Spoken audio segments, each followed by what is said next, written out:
This chapter really summarizes the active versus passive policy. And you haven't really heard me use that terminology before, but active versus passive really has to do with whether the government and the Fed get involved or not.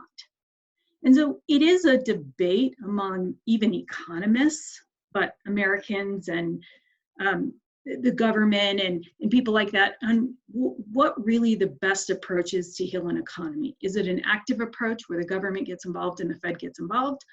Or is it a passive approach where you just sort of leave the economy alone and let it fix itself with its own tools? And that's the debate we're going to talk about today. Sometimes I don't think there's much of a debate.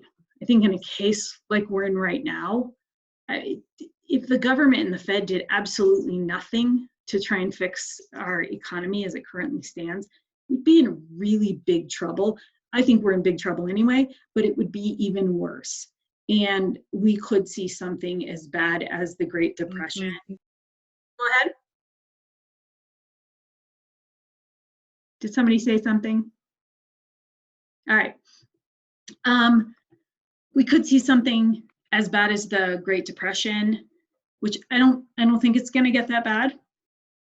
But I think that if the government doesn't get involved, sometimes things just go from bad to worse. So that's really what we're going to talk about today. All right. So active versus passive policy. This is exactly what I just explained to you. Okay. Active policy really has to do with government and Fed intervention. So you can see that under active policy, under the active approach, we make an assumption or we have a theory that says the economy just isn't very stable and overall isn't very stable. And that government intervention is not only desirable, but in many cases it's actually necessary. And discretionary and fiscal policy are actually the measures that can be taken under that active approach for healing the economy, if you will, closing those gaps. Passive approach, this is the approach, I talked about it very, very briefly, something we call classic economic theory. And it's the approach that would have been taken prior to the Great Depression, where the government really left the economy alone, let the mechanisms within the economy heal it itself. And that passive approach is actually what we talked about in the chapter aggregate supply, when we talked about how the supply curve could shift to close those gaps too. Does anybody, and I want somebody to try and answer this question, does anybody remember why the supply curve shifts that can cause that correction or that closure of the gaps? This is a question that students keep getting wrong. What drives that closure, that shift of the supply curve? Who can tell me?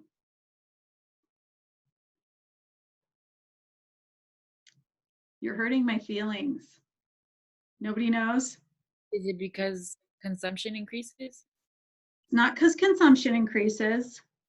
That's not a reason that supply would shift. That's a reason demand might shift. I didn't want to hurt your feelings. I'm glad you said something though. Thank you. Anybody else? No? Okay. It's because supply prices change.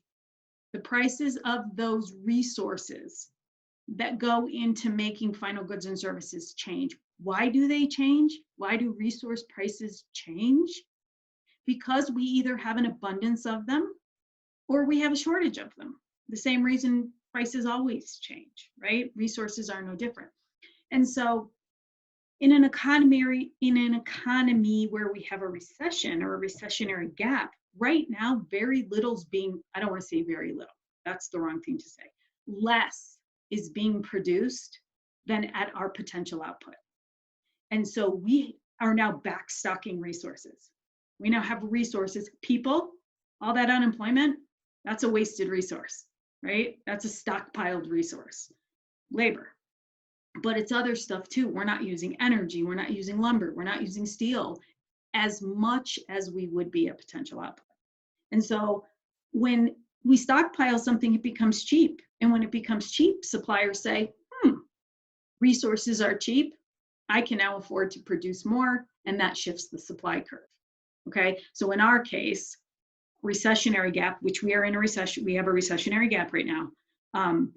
If the government didn't get involved, if the Fed didn't get involved, then we'd have to wait for that supply curve to shift. So we'd have to wait for suppliers to recognize there's all this cheap resource, and it would have to continue to get cheaper and cheaper and cheaper.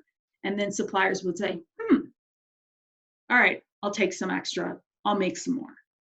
And so that's what shifts that supply curve. So the passive approach waits for sort of those natural market forces, price changes, shortages, surpluses, things like that, to close that gap and get the economy back on track. We also, remember, have those automatic stabilizers. The two big automatic stabilizers that we have are our tax system, right? People's incomes overall are going down, right? Some people's incomes haven't changed, and some people have lost them all, have lost all their income. But overall, incomes are going down. And when incomes, right, go down, people don't pay as much tax, right? So they don't pay as high of a percentage of their income in taxes, and that leaves more in their pocket. And the second thing that happens is those transfer payments. And we are seeing a historic number of transfer payments happening, right? In terms of unemployment insurance and things like that, okay? And so those are automatic, built into our economy. And the passive approach would say, automatic stabilizers are good. Leave those in there, they're helpful. But this discretionary fiscal and monetary policy isn't necessary. Leave the economy alone. That can be a dangerous approach, especially if you have huge gaps, right? To just wait it out. That's what they did for the most part during the Great Depression, or right before the Great Depression that took us into the Great Depression. So it's a dangerous game to play, but economists will argue both sides of this, right? And there are arguments for both sides. So going back to that recessionary gap, this is review. This is review from aggregate supply. This is closing a recessionary gap with the passive approach. If you don't feel like you understand all of this gap closing stuff, this chapter gives you a really nice study tool when you're trying to go back and make it all make sense. So just a heads up. Passive approach says, let's have faith in the economic system, the way it is set up. It also assumes that prices are flexible, and that when we have shortages and surpluses, that will allow prices to fluctuate. High unemployment will cause wages to fall and other resource prices to fall. This will increase aggregate supply in the long run at some point, because all these resources have become cheap, what I just explained to you. And eventually we'll close that, in this case, recessionary gap, okay? But there are natural forces at play, that those automatic stabilizers are gonna help, and that there is absolutely no need for the government or the Fed to get involved under this approach. I'm not gonna tell you that one approach is wrong and one approach is right. I'm telling you there are ups and downs to both of these approaches. And I think there are times to use a passive approach, and there are times to use an active approach. The active approach to close a recessionary gap, this is what we were talking about most recently with fiscal and monetary policy, okay? This approach would say, wages really don't go down during a recession. Like an individual's wages, like the wages to hire people to work don't go down. That's probably for the most part true, because we do have minimum wage in place, which means wages can fall, but they can't fall below minimum wage. And so they can't really fall far enough for employers or suppliers to say, I'll hire 100 more people because labor's so cheap right now, right? doesn't really fall like that. It's other resource prices that we do find tend to fall, right? That energy, lumber, steel, things like that. Remember that when we have a recessionary gap, unemployment is above its natural rate. It's definitely above its natural rate right now, right? And that loss of output and the costs of paying out those transfer payments are really, really expensive. And they are expensive. And we are going to see that as our national debt goes up trillions of dollars, right? And that's just transfer payments. It doesn't account for all the production that we have lost that we really can't make back because we were at potential output, right? And when you fall below potential output and time goes by, that production, you can't make it back. You can't get that time back. So, and so the active approach would say, you got to stimulate the economy. How do you do that? You stimulate demand. Because if you can get people to spend money through aggregate expenditure, C plus I plus G, we can then increase the demand for goods because people are spending money on something. What are they spending money on? You gotta give them goods, right? So that would look like either fiscal or monetary policy. So the government administers the fiscal, the Fed administers the monetary. We know that when you increase demand, it takes prices up with it. So we end up with some inflation, but we do end up reaching potential output. And in many ways, it's just the trade-off that you have to make, right? But as long as it's not too much inflation, it's usually not it's not that big of a deal. All right. You have seen these graphs before, okay?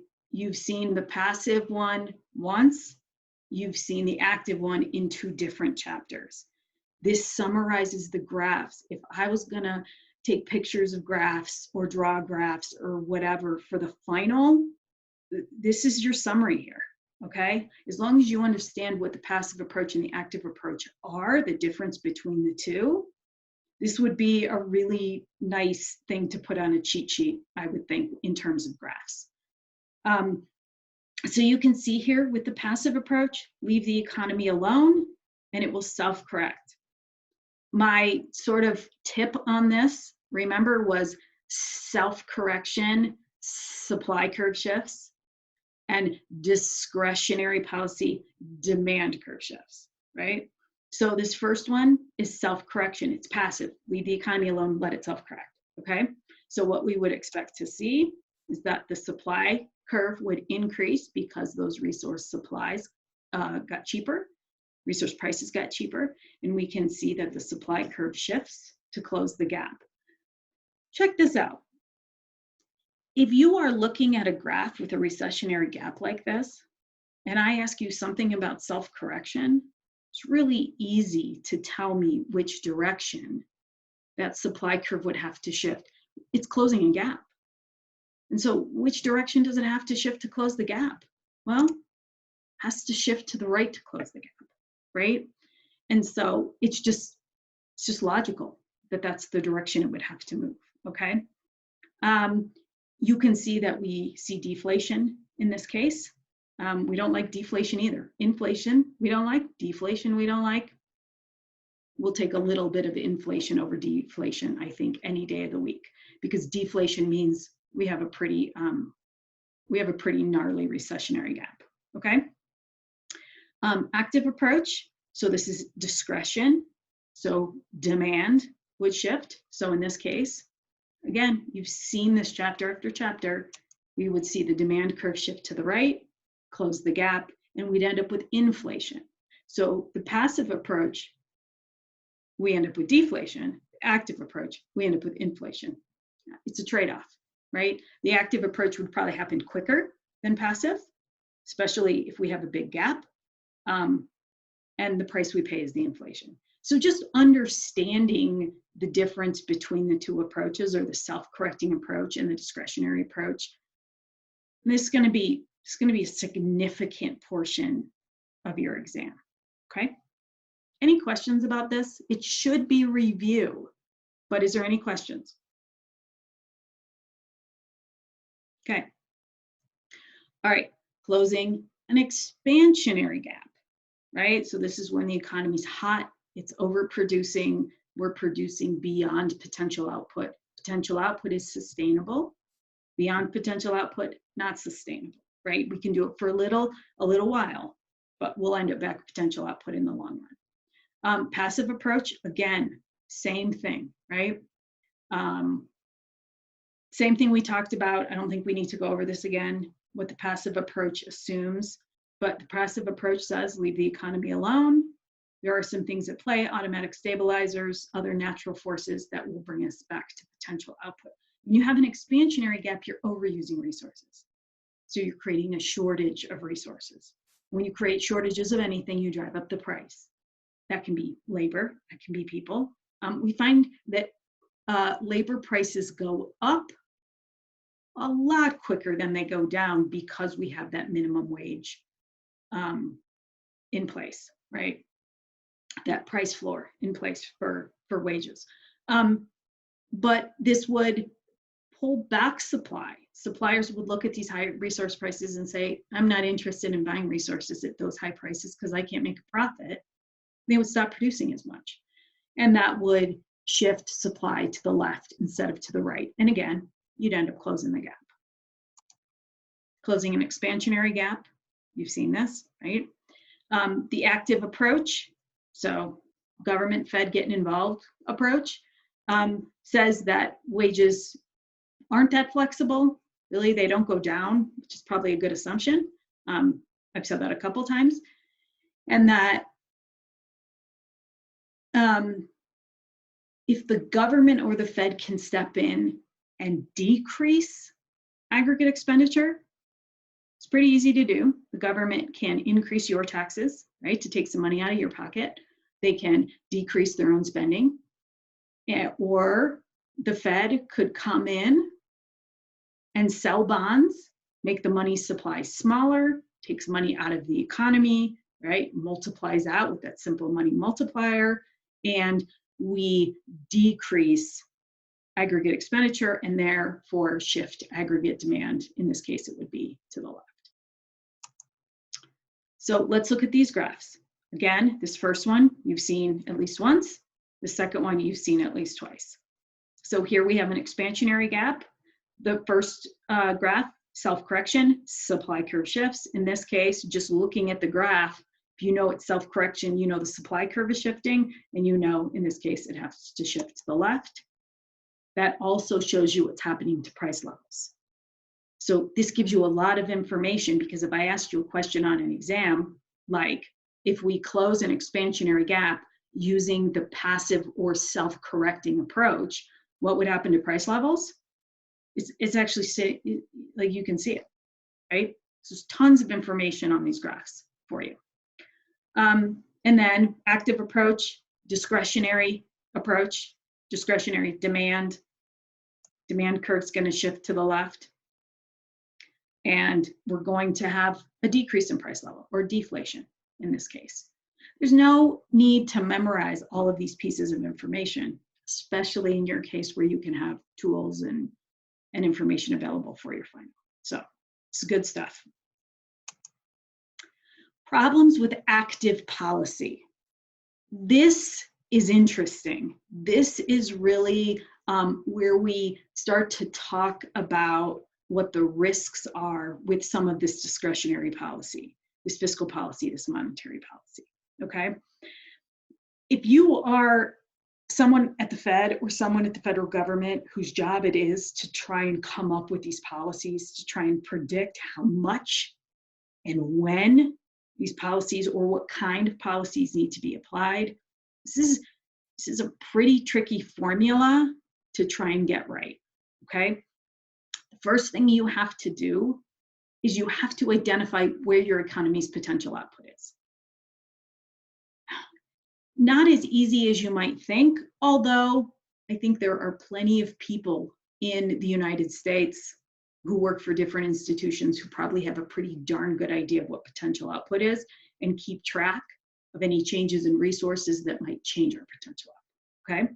But you have to be able to physically identify it. The next thing you have to do is you have to physically be able to identify what your economy's natural rate of unemployment is. What is full employment in your economy? What percent? Is it 2? Is it 4? Is it 6? What is it, right? You know, your author says it's 4 to 6. I think it's a little lower. I think it's probably 3 to 4, but somebody has to pick a number.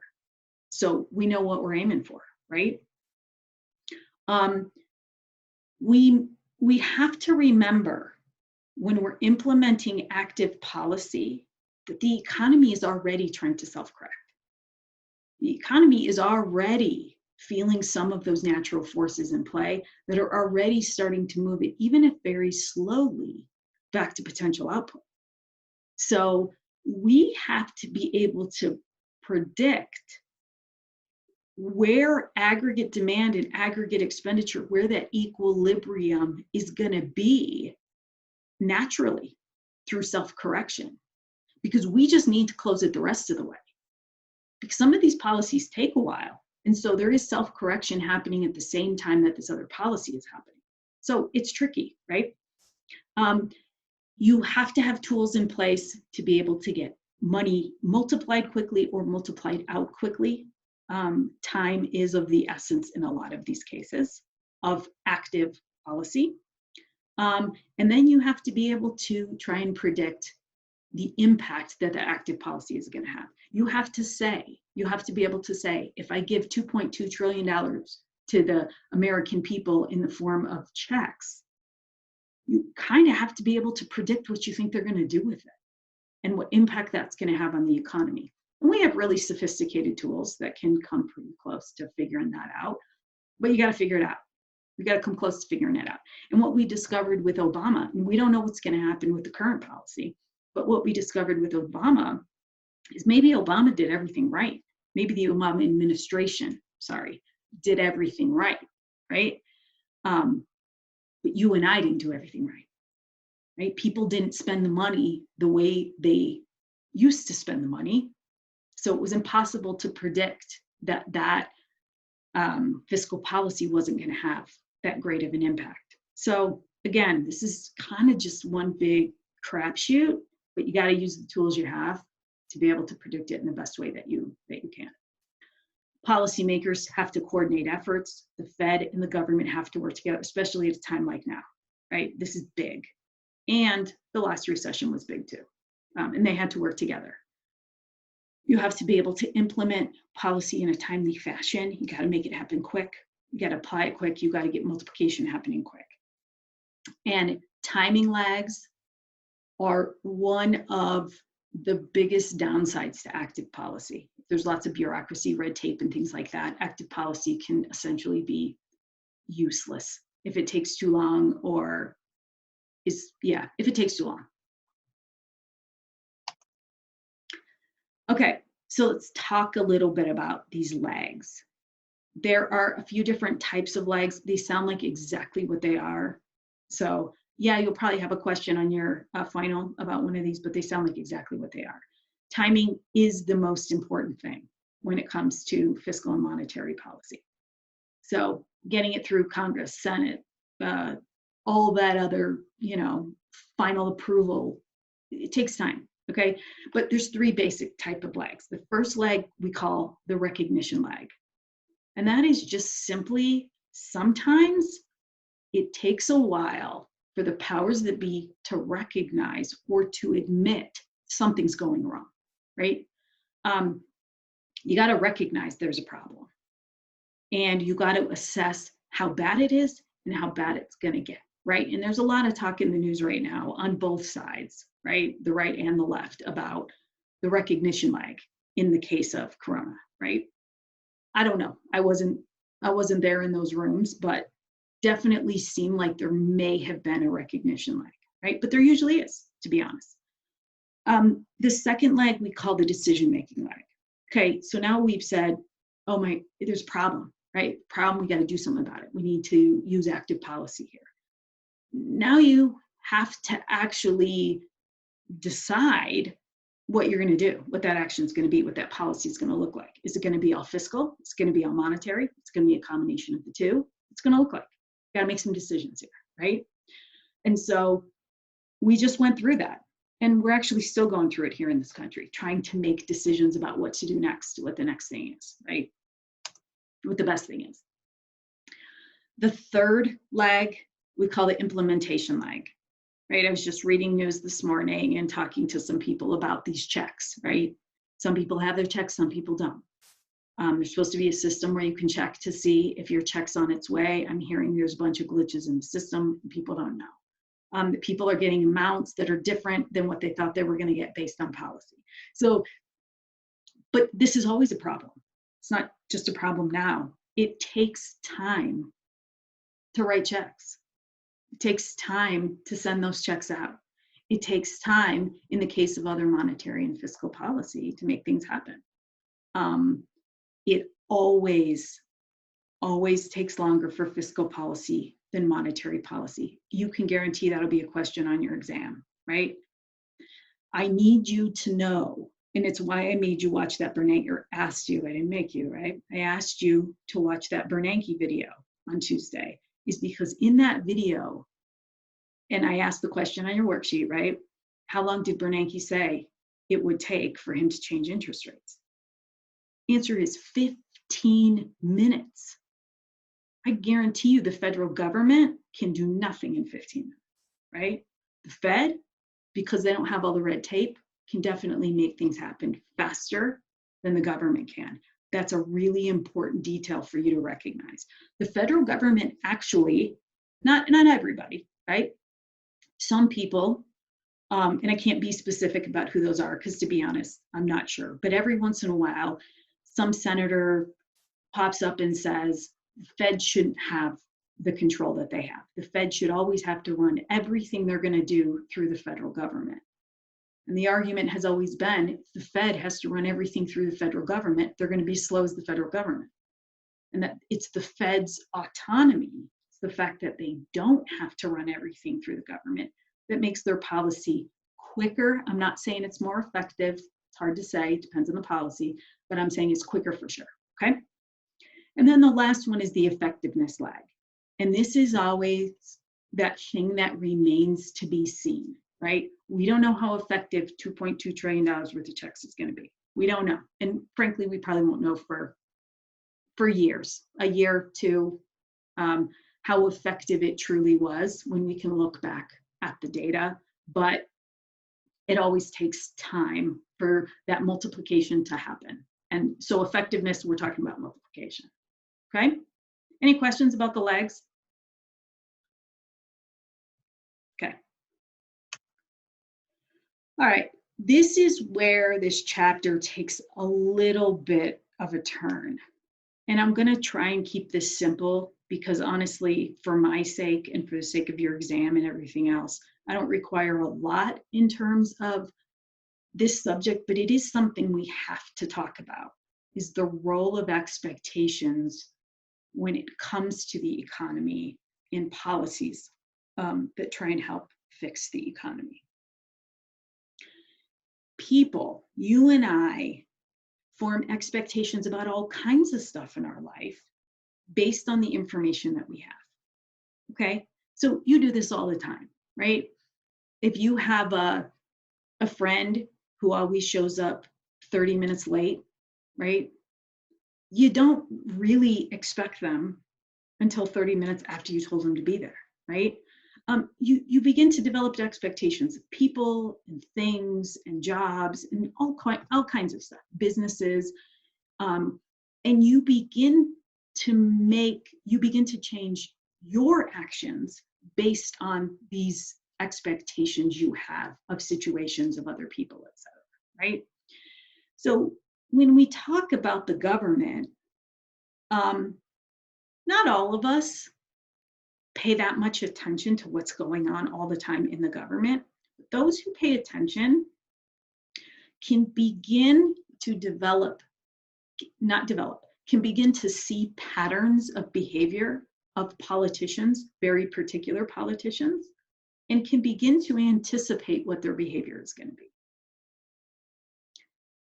The thing about expectations is whether people meet our expectations or not, if we have the expectation, and we act on that expectation, it already sets things in motion. Okay, so going back to that friend example. So if your friend's always 30 minutes late, right? So to go out, and so at some point you're like, well, I'm not going to start getting ready until 30 minutes later than I normally would have, because I know they're going to be 30 minutes late. Even if your friend shows up on time once, you're still now 30 minutes behind, and you're still going to leave 30 minutes late. Does that make sense? Like, we begin to change our behavior based on what we think is going to happen, and then that already sort of is one of those kind of self-fulfilling prophecy types of things, where then we become the catalyst for. Anyway, I think you get what I'm saying. The same goes with government behaviors. We can begin to predict it, is what I'm saying. So bear with me on this, okay? Just let me talk you through this. And when we get to the end of this role of expectations piece, I'm going to summarize it in the way that that you're going to need it for your exam and for life, to be frank, okay? So let's pose a scenario that the economy is at potential output, right? Exactly where we expect it and want it to be, okay? And the Fed, this could be the government too, right? Say things are looking good. We don't expect to do any, to implement any policy because we're at potential output.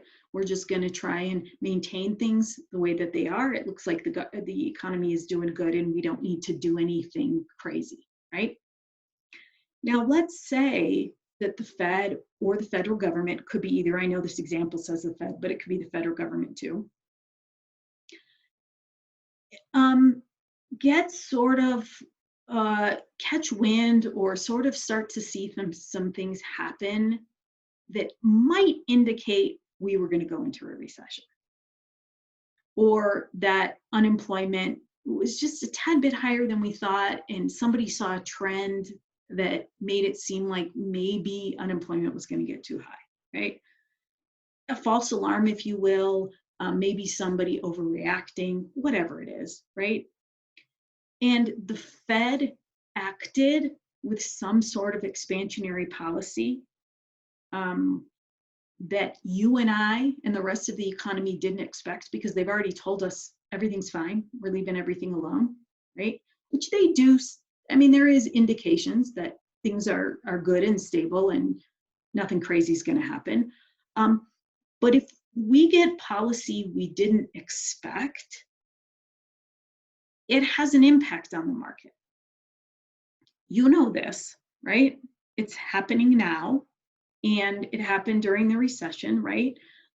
Is we see these shifts, and it can, in this case, we're talking about a recessionary gap. We're talking about expansionary policy, which would be indicate that someone had seen what they thought was a recessionary gap, okay?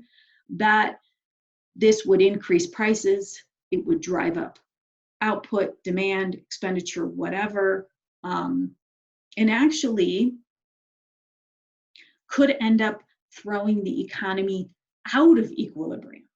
So A is where we were. It's where you and I thought we were. It's where the Fed and the government thought we were, and everything was fine. But when there is expansionary policy that in this case was unnecessary, it can have an impact on the market. And in this case, it's a bad impact in that we went from being exactly where we should be at point A to seeing this expansionary policy, which drove up aggregate demand, which actually created then an expansionary gap. You can rest assured the government and the Fed have messed up and done something like this, right?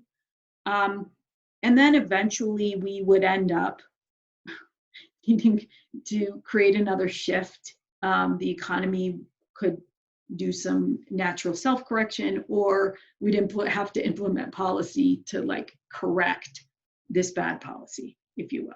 Don't overthink this. Just bear with me. Like I said, when I get to the end, I'll tell you what you actually need to know. So the role of expectations.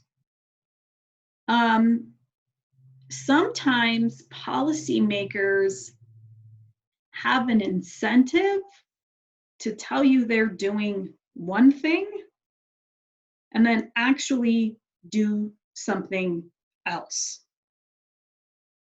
Because when you have an expectation, when you know something's coming, when you know your friend's going to be 30 minutes late, it changes the way that you behave, right? And you sort of counteract that action. When you don't expect something to happen, it catches you by surprise and you haven't necessarily made adjustments for it.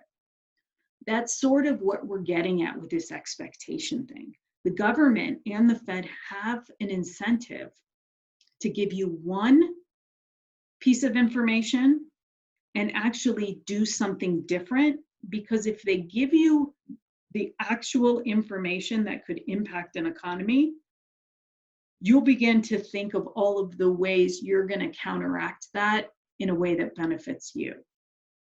You know, this is kind of hard to make sense of, trust me, okay? Hardly makes sense to me, but if you think about it in terms of your friend showing up 30 minutes late, I think you can kind of make sense of it, okay? So let's say the economy gets corrected from that last mess, right? So that last mess just happened. We thought everything was fine. The government announced expansionary policy that we ended up not actually needing, created more of a mess, right? We've now self-corrected. It's the long run. We've come back to potential output again, right? Let's say now the Fed or the federal government says, okay, everything looks good in the economy. We're back at potential output. Everything looks fine. We don't plan to do anything in terms of policy. We're just going to leave the economy alone. There are going to be some of us that look back to last year or the year before or whenever this previous mess happened and say, yeah, you've said that before, but last time you said it, you did something different than what you said you were going to do. And so if that's the case, if we begin to make decisions based on what we think might happen instead of what's actually happening, what we're going to do is we're going to end up then throwing the economy off. So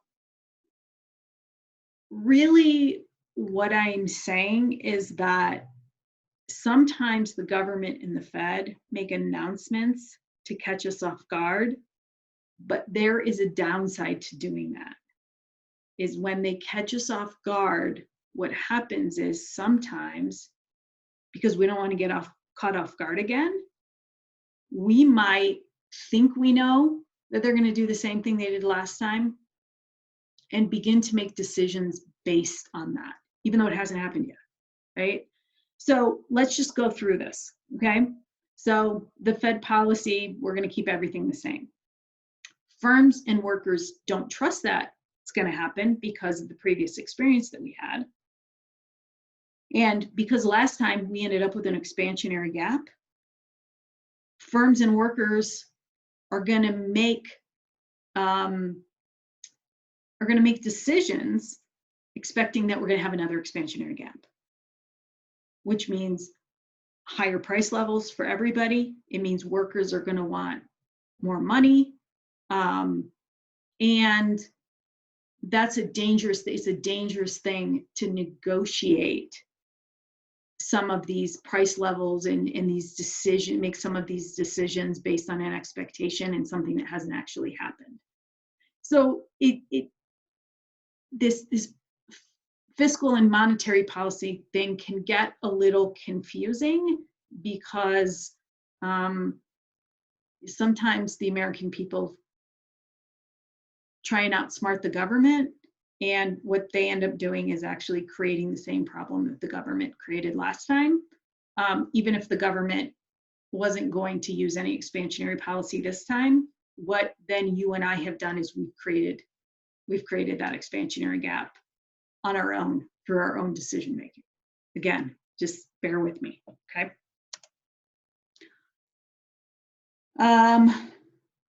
Short run effects of more expansionary policy than announced. So actually, that graph doesn't make any sense to me. Yeah, this graph doesn't make any sense to me.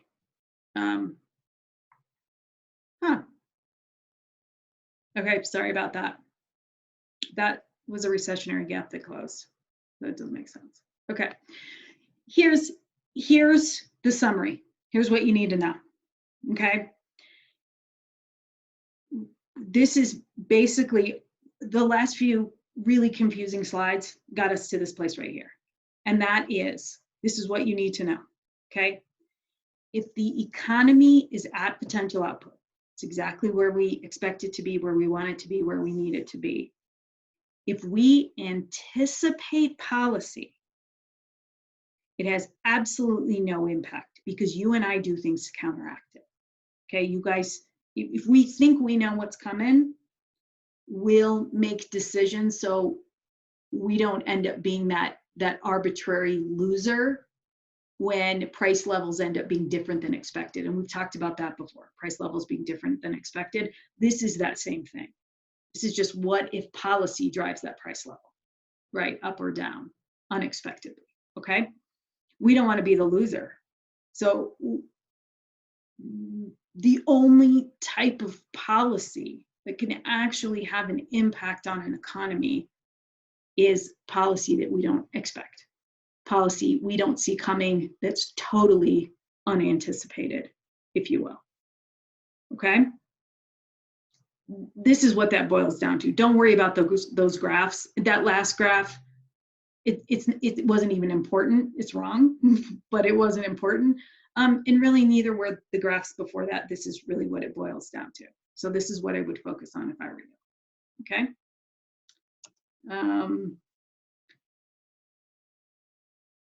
And this is just more about whether you and I, whether policies are credible or not. If we're already at potential output and we end up with this unexpected expansionary policy, it can take us back to potential output, right? But we know that there are ramifications to that. And that's that maybe you and I will think we can begin to expect unanticipated policy, and then we end up screwing up the economy ourselves. It's really what it boils down to. All right, I know that last part is a lot and confusing. I'm telling you, this is what you need to know. You need to know that anticipated policy has no effect, and it's only unanticipated policy that's actually going to get any market movement because you and I haven't made decisions to try and counteract it, in a nutshell. Okay? Hopefully that wasn't too confusing. So remember that you have a homework assignment